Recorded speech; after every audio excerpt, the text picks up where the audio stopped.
Hello, Planet FunkCon. How are you doing? You having a great con? Enjoying the funk? Well, welcome to the Digimon reunion panel. We're going to get started here. I'm going to introduce our special guests. So first we have Dorothy Fahn. Please help us welcome Dorothy.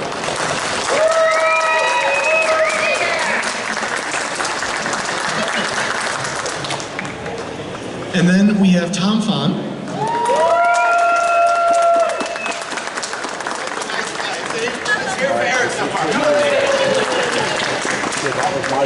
And then we have Joshua Seth. Oh my God! He's actually here. And last but not least, we have Wendee Lee. Oh yeah! Does this work? Oh, it does. Is this thing on? Wendee needs one. Yep. Oh, so yeah. Okay. So just to get us started out here, I'd like to give each of you a chance to kind of tell us how you got into the business of voice acting. Wow. Wait a minute. Are you having a walking taco? I read all about it. Oh my God. Walking taco. I never had one before. All right, we're all getting walking tacos later. Okay, go, Dorothy, go. You know, you are the one who really explains it well. Okay. Dorothy and I. Okay, we all know each other since the early 90s, since before any of you were born. And I'm gonna say something right now. That beautiful lady, Wendee Lee, is not only this actress that you all love, she's an amazing director. 100%. And she directed us on Digimon back in the beginning. At the very beginning. And is still directing me when I'm lucky enough to get a gig with her. She's amazing. And she just tells me what to do for free, like out in the hall. And Josh did not bring sunglasses for all of us, so I'm very disappointed. I wear them for your protection. Early 1990s, I'm going to tell you this real quick. Early 1990s, I was working for a film company called Empire Films, and my boss was a guy named Victor, and there was another guy I worked with named Steve. And we used to just deliver mail and film all over LA. It was a post-production job. And Steve was a funny guy, and in the parking lot, Steve and I would all of a sudden be old Jews. We were like 26. And whenever we'd see each other, I'd go, Stevie, how are you? Have you plotzed today? And he'd go, I feel like I'm quelling, how are you? I got a schmutz. And we just make nonsense. Years later, 1990, 91, a couple years later, this guy Victor, who was our boss, calls me and says, none of us are working in post-production, and he says, I'm producing, and I'm working on something called Japanimation. And I'm like, what is that? He goes, it's like kind of these adult videos, they're violent, they're Japanese cartoons, and they need to be dubbed into English. So I need you, I need your wife Dorothy, I need your sister Melissa, I need your brother Jonathan, and I need Steve, who is Steve Bloom. I've known him since '87. Okay? Now he went on to be Steve Bloom. Oh man! And all through the 90s, we did this dubbing on the Guyver and Macross and Orgus and Mighty Morphin Power Rangers, which were produced by Saban, and then we were allowed to audition for Digimon. What was the producer? Who was that first producer? On Guyver? Victor Garcia. Oh, he's a wonderful guy. He was associated with Magnitude 8? Yes, Victor Garcia. And then he kind of bailed out after a couple of years. Yeah. But, so, I don't know, that's how I started in voicing anime. I always wanted to be an actor. I met this girl in college and I married her after college, so. And I won't tell you how long we've been married, because 40 years! 40 years in November. 40 years in November. That's way too much of me. I was a child bride. Yeah, so we did Power Rangers with Saban, and because of that, then Saban had us called in to audition for Digimon, which we don't know what it was. What is it? It's another Japanese cartoon that we're going to dub into English. Okay, great. So we go into audition, and they have all the parts laid out with little pictures and little dialogue that you're going to audition with. So basically, they let you, they don't do this too much anymore, they let you pick the ones you wanted to audition for. Of course, I didn't get any of the ones I auditioned for, I don't think. Because they heard me talk, and they said, oh, she's got to be Ty's mom. And then they heard me audition for something else, and they're like, oh, she'll be right for Lilymon. So that's how I got those. We all kind of have a similar story in that we came to Digimon through Power Rangers because Saban was the same production company. But my origin story starts a little earlier as a kid. Let's hear it. All right, I'll give you the cliff notes. So my dad was a radio psychologist, sort of like Frasier, but in real life. And I was very familiar with how radio studios, radio stations worked when I went to film school at NYU. And growing up in a small town in the Midwest, Ohio, as opposed to here, going to Manhattan, the big city, everything was new, strange, and unfamiliar, except the radio station. So I got myself a radio show there. WNYU, New York City, 50,000 watts going out to 3 states. You didn't know any of this, yeah. The sound of New York City. And while I was there, I just happened, one of those things that changes your life, like an accident, a happy accident, that you don't know how important it's going to be later. I happened to wander in to see a movie because the poster looked cool, called Akira. Or Akira for the otaku. This is the original streamlined version, and my mind was blown. I'd never seen anime. There really wasn't a market for it yet. As he said, it was called Japanimation, but it really wasn't called anything at that point. Cartoons were considered to be for kids. So when I saw Akira, which is, if you haven't seen it, see it. It's the #1 anime movie of all time on every critic's lists. You can see it for free tonight on Hulu. How many of you have seen it? Yeah. Okay, very nice, very nice. So I saw that movie, and I instantly knew this is the future of animation. When American audiences see this, it's going to change the game. And I hatched a plan to use my radio show to get an agent in LA. So I'd prank call myself. There used to be a comedian named Jonathan Winters, who was the inspiration for Robin Williams, who would do this. I would prank call myself, young man, can you play some klezmer music? Man, this is a college radio station. Well, the young people need to be exposed to all kinds of music. And I would do the voices, and I used that to cut together a demo, sent it out to LA, got an agent. A week after I graduated, I moved out there. I'm like, yay, I'm a voice actor now. Except I wasn't getting any auditions or anything because there's nothing really along the lines of what I wanted to do. So it took me a few years. Eventually, I connected. I did a lot of these early anime, like the ones he's talking about, that you probably, Giant Robo and I don't know, a bunch of those.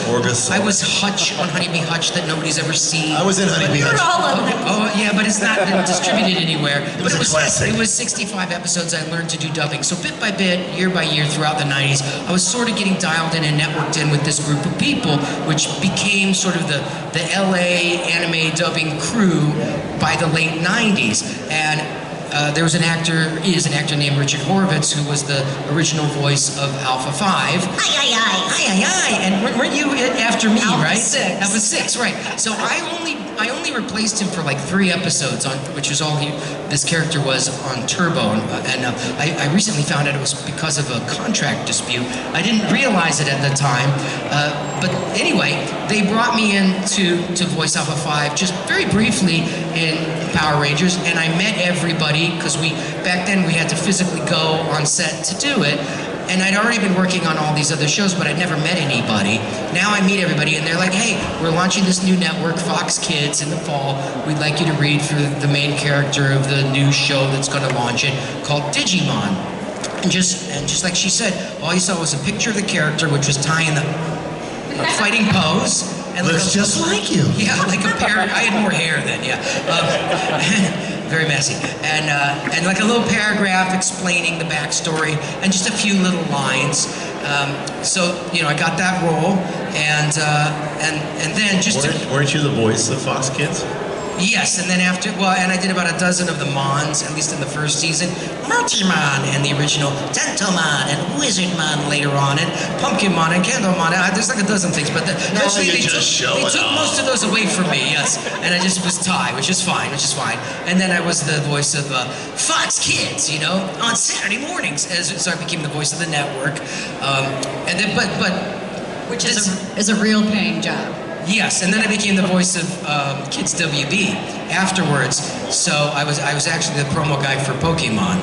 So the world's The enemy. Challenger. Yeah. I'm kidding. Next, on an all-new Pokemon. That was the Digimon guy saying that. That's why you didn't tell us. Yeah, nobody knew. Yeah, but just to conclude this, because it's supposed to be about our origin. So 7 years after I saw the original Akira as a film student in New York, I was already doing Digimon. I got the call from Kevin Seymour, the director of the pioneer dub of Akira, which is the one everybody knows now, saying that the producers in Japan had asked for me and Johnny Young Bosch by name to play Kaneda, which he played, and Tetsuo, which is a character I played, which is the "Leave me alone" meme now. And that's it. That's my story, and I'm sticking to it. That's full circle. I'll piggyback. I circle. played Kay in that remake, so that was the trio. We were all three in that. And Wendee Lee, you you've were been in in it too. everything. The Akira. You were not? I was not. No. You were. I was, yes. It was an honor to play such a cool character. She was very androgynous, and the film, every time I watched the film, I thought I understood it, and then when I tried to explain it, it was gone. It's just a difficult film to kind of absorb and hold on to. You sort of have to experience it and have that understanding of it as you're seeing it, as it's washing over you. Yeah, what we're talking about really is the same thing that drew me to Japanimation was the art film value. I was really intrigued by the old Japanese block prints of beautiful waves and the way that the kanji looked and all that cool stuff. And I thought this is a genre I really want to be a part of. Had no idea how to get into it. My origin comes from music. I was a singer, dancer, actor person, and I was doing a lot of session singing, and then I had a friend who did live sound engineering for big concert arenas for big names, Herbie Hancock, Beach Boys, Jethro Tull, Missing Persons, Frank Zappa, I mean big classic rock acts. And when he was in between touring, he worked at a studio in Hollywood called Intersound. Yeah, Did I you remember guys them. all Yeah, work? Sunset. Sure, yeah. You did. Doug Stone. Yes, it was so across from the classic Tower Records, a very iconic part of Beverly Hills right on the Sunset Strip. That was Doug Stone directing there? When I was at Intersound, Doug Stone was there. He might I mean, that's where I Doug started working Stone with him. and- These are names that you guys might not know, but they were really instrumental in the early years. Yes. Did you Go, know Wendee Lee, Bird? go. Did you know Bird, the tall, thin woman? She's the only woman director that I knew of until I started directing.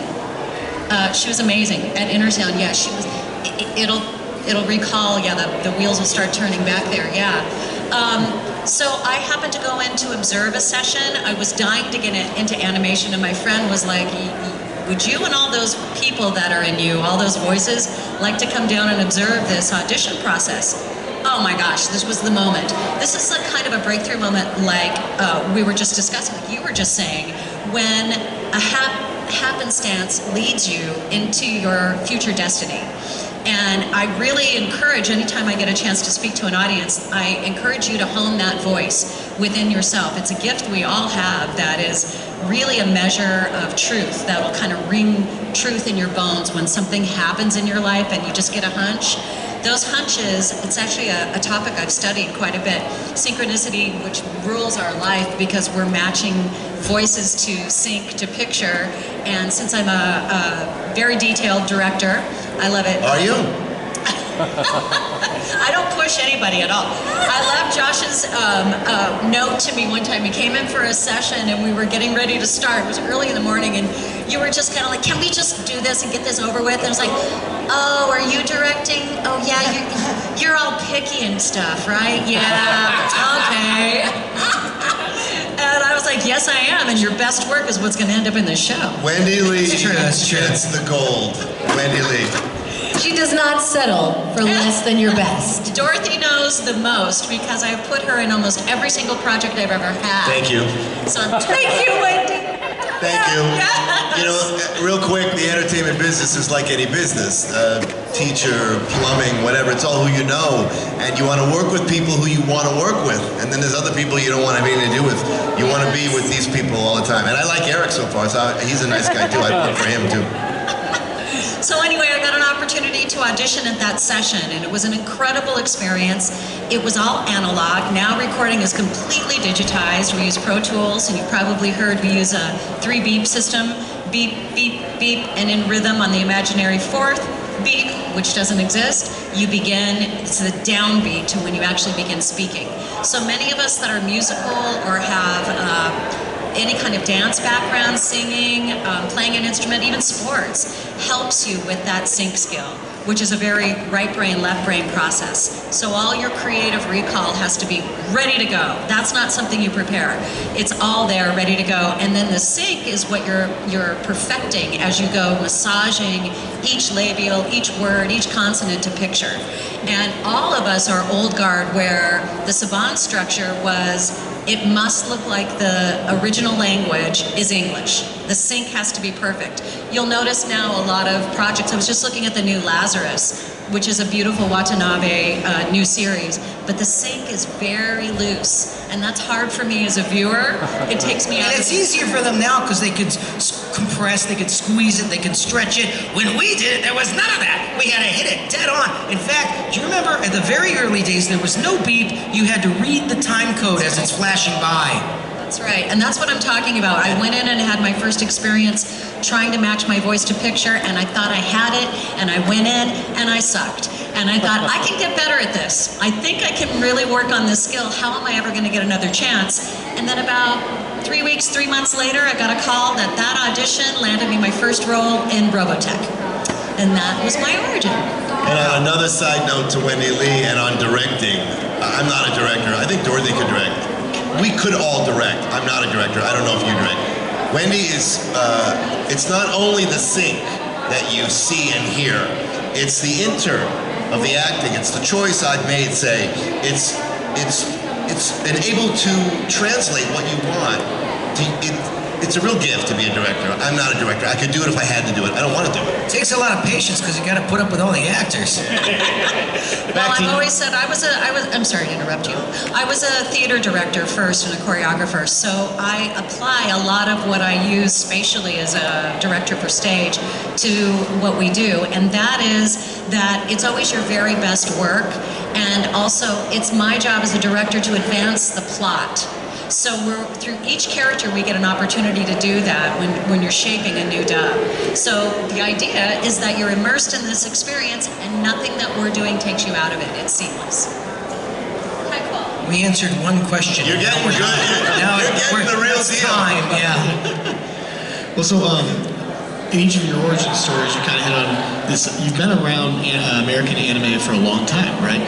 Before streaming services, before Cartoon Network, before sci-fi, right? Back on for those young folks in there was this thing called VHS, right? You can still find them around here, right?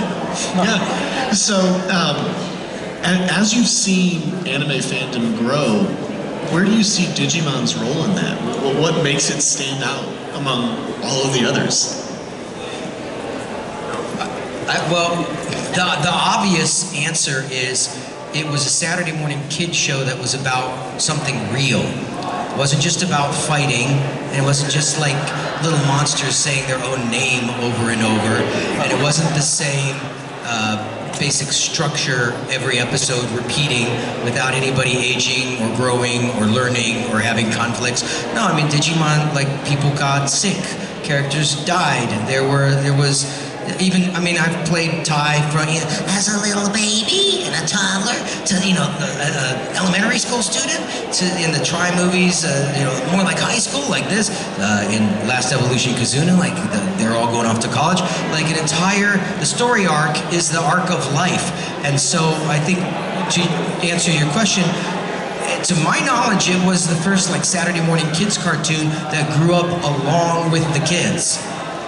I've learned from fans, from you guys telling me, they come up to me and they go, I'll tell you why Digimon's better than Pokemon. I didn't ask. That's what they want to tell me. So I'm learning from these conventions. And one person said to me, oh, Digimon is dealing with the digital world and the future, and technically it's in the future, and it's about people working together, and there's a lot of themes. I'm so stupid. I mean, I'm just an actor who for so long shows up and goes, hey, Ty. I mean, and I'm in the moment, I'm there for you, and we're still talking about it, but I didn't really know what the overall show was truly, I know more now. Because no, that's not you being dumb. It's because as actors, we just get the pages that we're reading. Yeah. We don't see the whole script. thing. And at the time, unless you had a VHS recorder and understood how to make it record on a Saturday morning, we didn't actually see it. So it was years later that we actually put it together. Do you know when I really put it together? When those comic books came out, and the first episode, my favorite scene in all of Digimon, the series, not the movies, is the very first scene of the very first episode. And in the first Dark Horse comic episode, they go panel by panel, so you can really break down what's happening. In one scene, Tai is sitting up in a tree, and he sets up the whole world. All these kids, these friends are together at summer camp. And then what are the themes? Global warming, right? The rivers and seas dry up. Cloud computing 20 years before it occurred. Digital devices fall out of the sky into our hands. And the major dichotomy in our lives today, which is lack of balance between the digital world, our phones, our devices, our digivices, if you will, and the real world, the kids all playing together and trying to have a real childhood. These are the themes that are all set up in the first scene. The themes are set up in the first scene of the first episode of Digimon, are now playing out 20, 25 years later in real life. It's amazing. Are you saying they don't do that on Pokemon? Yeah, it's not just Gengar, Gengar. It's about something. I didn't watch any Pokemon, and we were at a convention once, and I met a couple of original Pokemon actors. So nice, so friendly. We're all grateful we're at a convention. We're all grateful the fans love us and remember us. And I walk away, and Dorothy goes, do you know what their dialogue is? Do you watch Pokemon? I go, no. And then what did you do? Pika, pika. Pika. And I'm like, It's a conversation? Wait, is that all they say? You go, yeah, that's it. I'm like, wow. It was kind of an East Coast, West Coast rivalry. We both started at the same time. Because they were recording in New York. Yeah. And we were recording in LA. We were in LA. And it just dawned on me that one of these franchises is still going strong. That's Pokemon. Yes, it is. And now, I don't know if any of you have had an opportunity, but I've been folded into the Pokemon world as well with the games. Dorothy has. And Dorothy has too, yeah. She plays for both sides, voiceover speaking. Oh, yeah. It may appear, She's very hip. It may appear like we have a lot of control over the roles that we play, but we don't. Work is work. We want to say yes to every project. It's very rare that we would ever turn something down. But yeah, the Pokemon verse continues under the tutelage of Lisa Ortiz, who's amazing. She's great. And she's We met moved to her at Los convention, Angeles to recruit more talent now. So it's actually folded into both East Coast, West Coast. Nice. I just wanted to add one thing. I think that a lot of the themes in Digimon are transcended as well. I know for TK, his love of his brother Matt is just like the bestest relationship because he's a nice brother. And my little Patamon is so sweet, he can fly. I was just going to say that you mentioned, I was at a convention, God bless these people, they know everything, and someone comes up to me and goes, you know dude, you're not just Agumon. I'm like, oh, what else did I do? He goes, sometimes you're Greymon, and sometimes you're Drillmon, and then the guy goes, oh, Digmon, and then sometimes you're, and he named like 8 Mons. That I don't remember doing. They saying you voiced? Yeah. You actually voiced like in one episode. And you don't remember, of course, because they'll throw it at you. Because they get, what, 3 voices for the price of 1 on the contracts? Yeah. So they're like, can you do this line of this thing? I'm like, I don't know. Yeah, do that. That's good. Now you're a thing. I'll just tell you this. Maybe you'd like to hear it on the first original, what she said, audition for... Do you remember? I remember my first audition, and they had you select. It's like Destiny. They had you select whatever you want to read for. You could read for 3. And so I saw the little yellow dinosaur Agumon. I go, oh, he's kind of cute. So I grabbed him, and I grabbed 2 other ones. I don't remember. And for Agumon, I just looked at him. I've told you guys this, and I'm like, well, he's kind of sweet. He's kind of a sweet little guy. Hey guys, hey Ty. So I went with that. And apparently that's good. And then years later, I heard the Japanese, which is a female voice actress, and she has a guttural like tai chi, completely. So they obviously wanted, maybe you know, they wanted it not to sound like the Japanese. They wanted an English dubbed version, right? Yeah. At the time, no one ever told me that. They just went, Yes. "You're the guy," and I'm like, "Okay." You're always the last to know, Tom. Yeah. At the time, we were trying to localize it heavily so that it would feel very familiar to an American audience. And what we found is that the female voice was very harsh. And yours was so soothing and sweet in contrast to all the big forms and the boomy voices. Thanks a lot, Wendee. It's just so breathy and darling. That's great. That's awesome. Dorothy, they want more Dorothy. Less Tom, more Dorothy. What? What am I talking about? What was the question? Was there a question? From your experience, especially since you've been in both the Pokemon and Digimon worlds, what do you think makes these stories stand out? I think it's the everything that everyone has said, but also the relationships with the kids. There was a lot of real loyalty and loyalty issues and stuff they had to deal with. Was like Ty had to deal with his mother's terrible cooking and what is that? did also. What are some of the dishes What does she that made? sound like, Dorothy? What What are does it some sound of like? her dishes? Ty, I made liver sticks. Again! Izzy, would you like some onion juice? I'm starving. We'll eat anything. Always. And scene. Thank you. Oh my God. Next. So what I'm going to do at this point is I'm going to hop off the stage, hopefully gracefully and not break an ankle, and I want to give the fans a chance to ask you some questions as well. Light him up, Barry. Light him up. That's those directorial instincts. Right, thank you.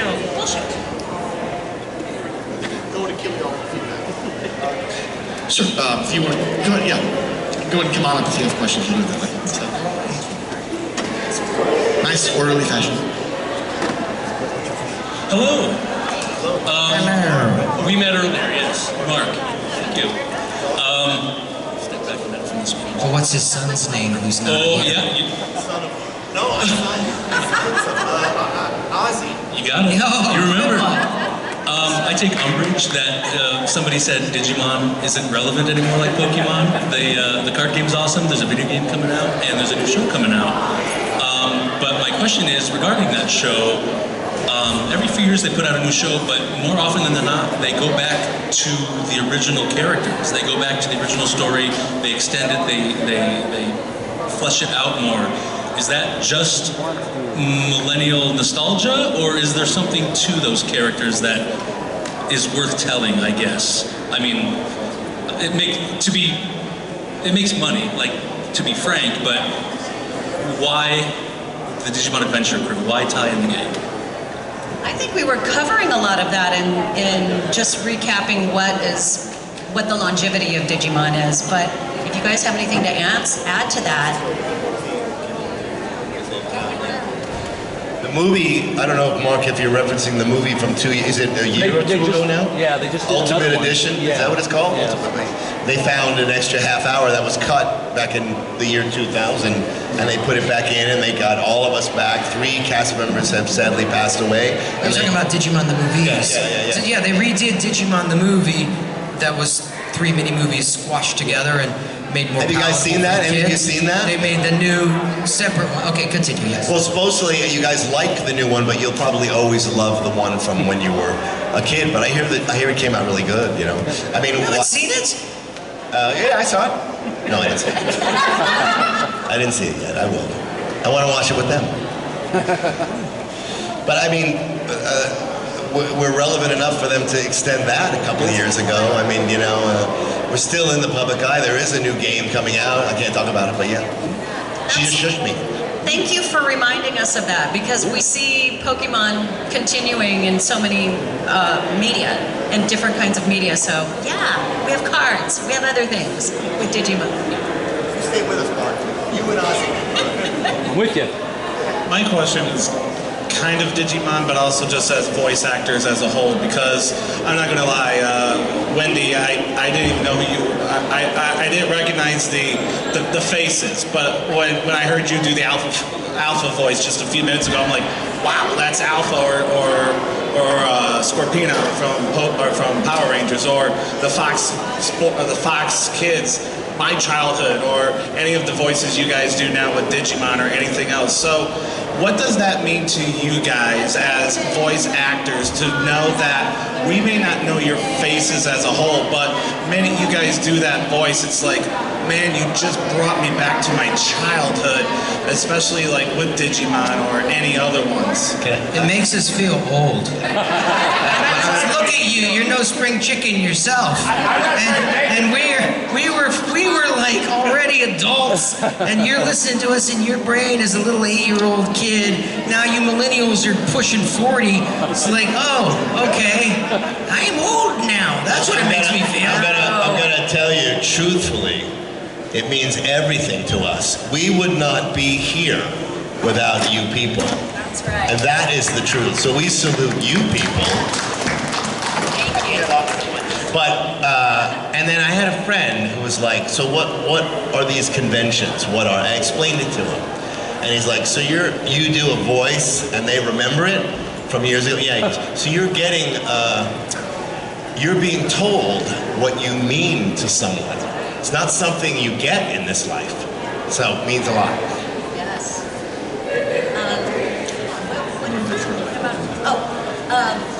I was just going to add to that, we all had different goals when we set out to be entertainers in this business. It's a very competitive business with no job security and no guarantee that you'll work again, no guarantee you'll have health insurance. There's a lot of risk involved. And for every one of us, there's probably 50 other actors who are very qualified that were 100 that were not able to make it to this point. And we're still auditioning and submitting ourselves for new work all the time. But I have to tell you, I very much wanted to be an on-camera actor. I was on many shows and I was tracking towards a film career. And I am so grateful that I have anonymity, that I don't have paparazzi following me or that people recognize me. I can go to Marshall's and get a great deal. I can go do my own marketing, and I love it. And I love being anonymous. And it's usually the first day at a convention, nobody recognizes me. Later in the week, they're chatting me up in the elevator and following me back to my car or whatever. Well, that was me. I'm sorry, Wendee. Gosh, I didn't mean to mention that. And yeah, it's a beautiful thing to be able to have recognition for your voice. And it's a great honor, especially as a singer. Dorothy probably feels the same way. She's an amazing singer. And to have anything with our voice print on it that is meaningful for anyone is just the cherry on top for a hard-worked career. I was going to say icing on the cake, but that's because we're both hungry. Yeah. Yes, that's right. Yeah, Thank you for the honor. Thank you for the honor, and thank you for the memories. Thank you. Thank you. Thank you. There's more memories coming, buddy. We ain't dead yet. Thanks for being here. Favorite role for each of you? It doesn't have to be Digimon. Can I just quickly throw out one of my least favorite episodes of Digimon? It was also really fun, and that was the Poopmon. Do you remember the Poopymon that jumped all over the inside of the van and left poopy trails? It was Walla. We all poopied. It was ridiculous. Do you guys remember that episode?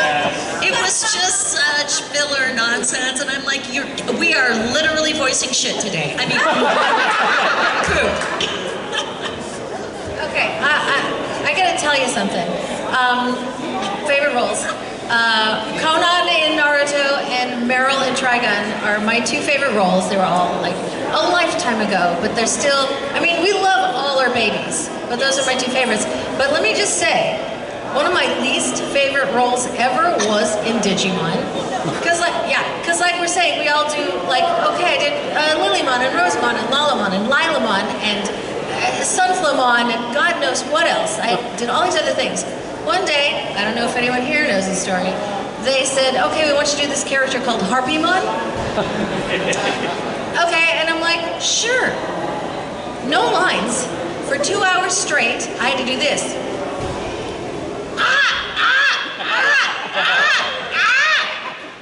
2 hours straight, and I lost my voice for a week. Yes, thank you.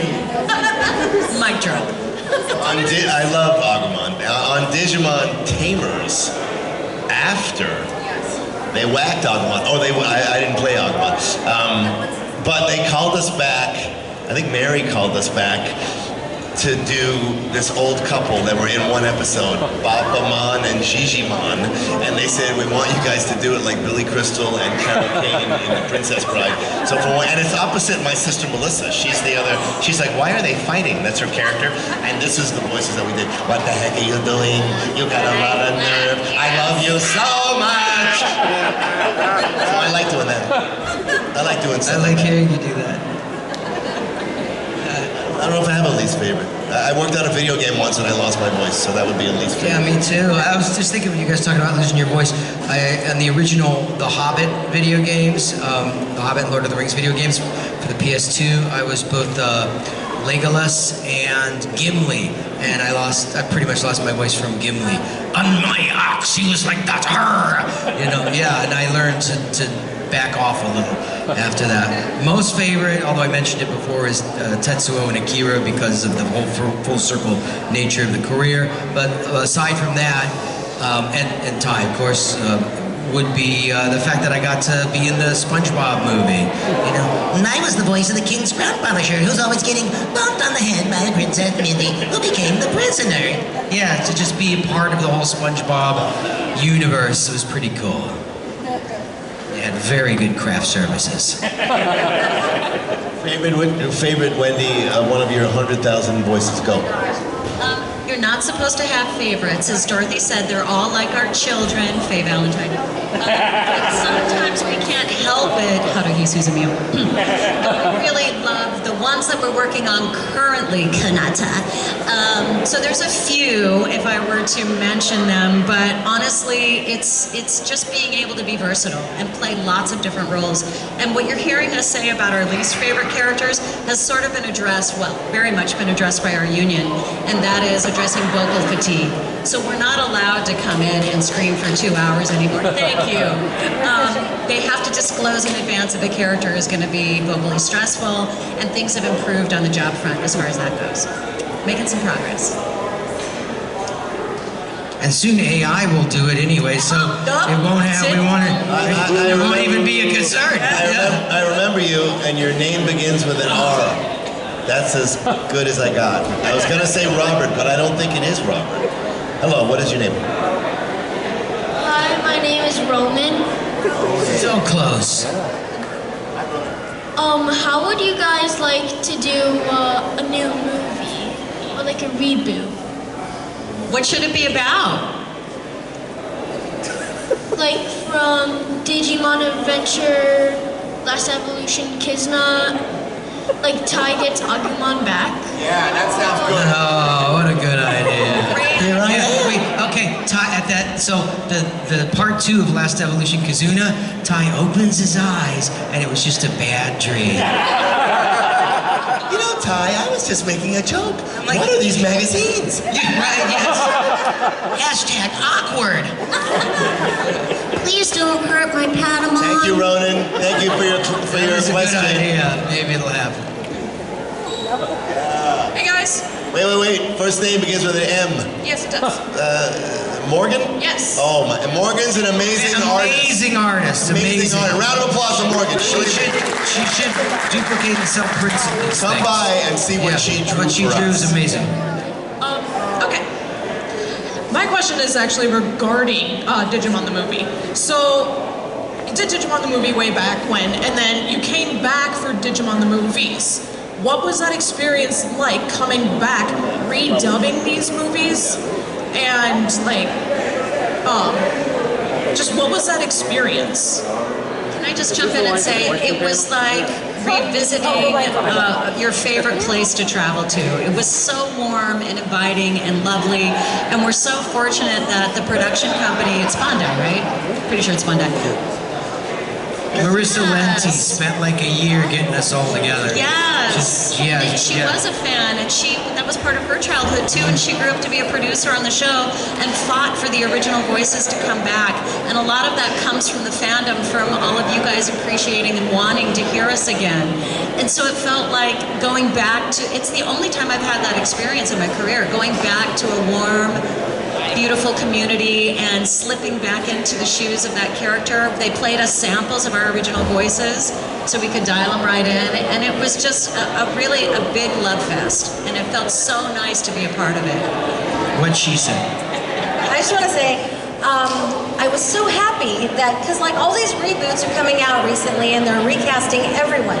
So when they came back with this new version, and they got us all back, all us original peeps, I was so happy because I love my character. I love Ty's mom.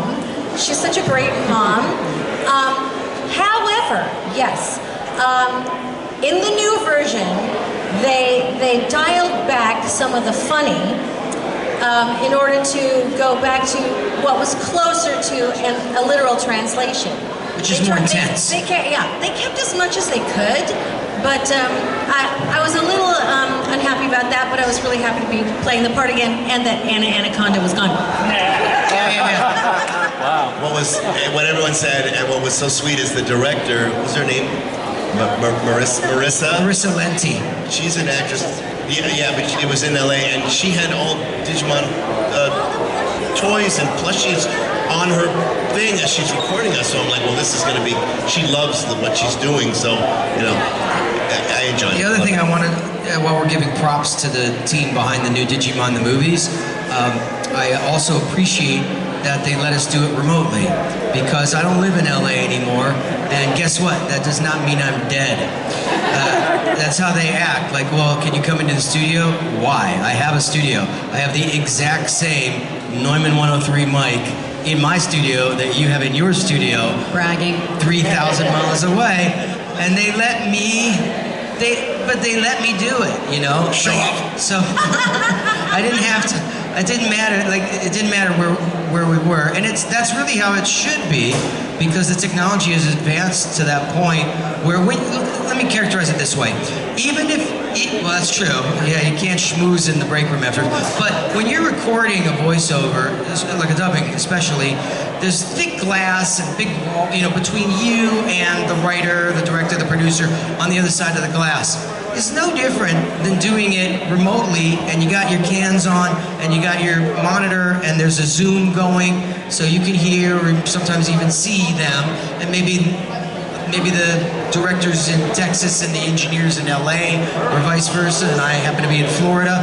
That's the world we're in now, exactly. Like, embrace the technology and open up the opportunities that exist. And they did that during the pandemic, and then bit by bit they've stopped doing it. But to their credit, for Digimon the movies, they allowed us to do that so that they could, as was mentioned, let everybody that was in the original cast participate. You and I couldn't go to Bob's Big Boy afterwards. No, but it'll happen someday, little buddy.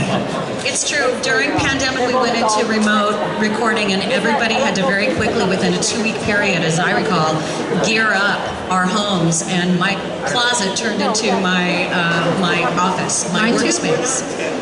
Yeah, but I do have to say, Joshua, you're not hearing the other side of studios, and that is everybody's source, their room has a different sound, and so when then all those tracks come into mix, there's a lot of overcorrection and stuff they have to do. Especially if you have a really good sounding room, but the least best sounding room is much more obviously not as high-tech or not as pristine sounding. So it's about standardizing the sound, and I've been in those meetings where they really want everybody back in the studio. However, usually the better your room is and the more experienced you are, the more the exceptions they'll make. It's not You see what you started now? You see what you started? No, I do see what she's saying, and there's validity to needing a uniform sound. I get all that, but it's financially impossible, especially for new actors, to pursue this career and live where the work is in LA. I mean, that was always the case. That's why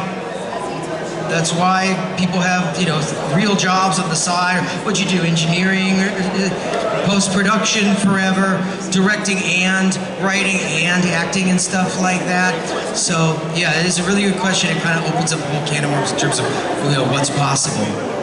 I just wanted to to wrap that idea by saying the more experienced you are, the more apt they will let you do a remote session. If you're a new actor, that is almost completely a closed option. We need people to come in person to actually help hone and shape and develop them. So that's why it's not as available to new actors. We can talk, we can answer really fast. We actually, there's I think there's Speed round. after us here. That's gonna go down. I need to that. We got a wrap up. Maybe you give us a wrap up question.